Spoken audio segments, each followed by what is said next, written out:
আসসালামু আলাইকুম দর্শক, আমন্ত্রণ জানাচ্ছি জনকল্যাণ মিডিয়ার এখনকার বিশেষ সংবাদে। প্রথমে জানিয়ে দিচ্ছি সংবাদ শিরোনাম।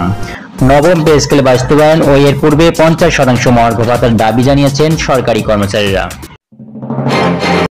জানিয়ে দিচ্ছি বিস্তারিত। 2015 খ্রিস্টাব্দের পে স্কেল বৈষম্যমূলক উল্লেখ করে সামঞ্জস্যপূর্ণ নবম পে স্কেল বাস্তবায়ন ও 50% মহার্ঘ ভাতার দাবি জানিয়েছেন সরকারি কর্মচারীরা। সম্প্রতি রাজধানীতে এক আলোচনা সভায় তারা এই দাবি জানান। বাংলাদেশ সরকারি কর্মচারী দাবি আদায় ঐক্য পরিষদের উদ্যোগে এই আলোচনা সভা অনুষ্ঠিত হয়। এ সময় তারা বলেন, 2015 খ্রিস্টাব্দের পে স্কেল ছিল বৈষম্যমূলক, যেখানে কর্মকর্তা ও কর্মচারীদের মধ্যে বড় বৈষম্য রয়েছে। গত 7 বছরে পে স্কেল সংস্কারের দাবি জানানো হলেও তা করা হয়নি। নতুন পে স্কেল চালু বা সংস্কার করার আগ পর্যন্ত মহার্ঘ ভাতা দিয়ে কাজ চালানোর দাবি জানান তারা। একই সঙ্গে সিলেকশন গ্রেড ও টাইম স্কেলের দাবি তোলেন তারা।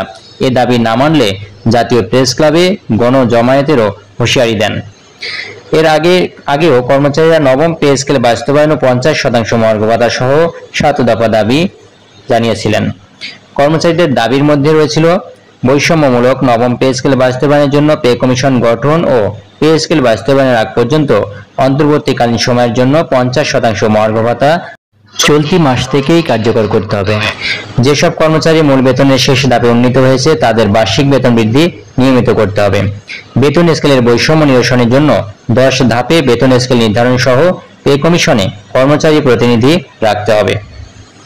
সচিবালয়ের মতো সব সরকারি, আধা সরকারি দপ্তর, অধিদপ্তর, পরিদপ্তর ও স্বায়ত্তশাসিত প্রতিষ্ঠানের সমপদগুলোর পদবি ও গ্রেড পরিবর্তন করতে হবে এবং এক ও অভিন্ন নিয়োগ বিধি প্রণয়ন করে কর্মচারীদের মধ্যে সৃষ্ট বৈষম্য দূর করতে হবে।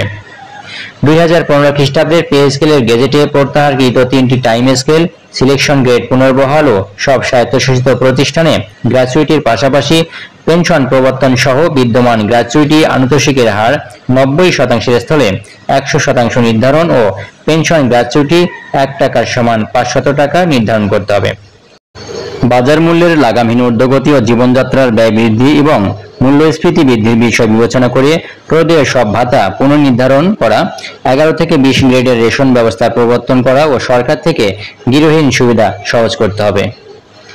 বড় পোস্টে কর্মরত কর্মচারী সহ সব পদে কর্মরতদের পদোন্নতি বা 5 বছর পর পর উচ্চতর গ্রেড দিতে হবে।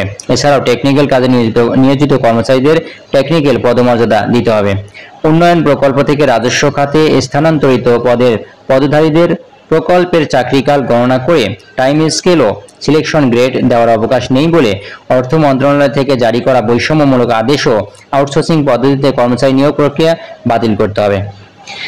দর্শক, এই ছিল সরকারি কর্মচারীদের পে স্কেল ও মহার্ঘ ভাতা সংক্রান্ত এখনকার বিশেষ সংবাদ। পরবর্তী সংবাদের আপডেট জানতে চ্যানেলটি সাবস্ক্রাইব করুন, মতামত জানিয়ে দিন কমেন্ট বক্সে।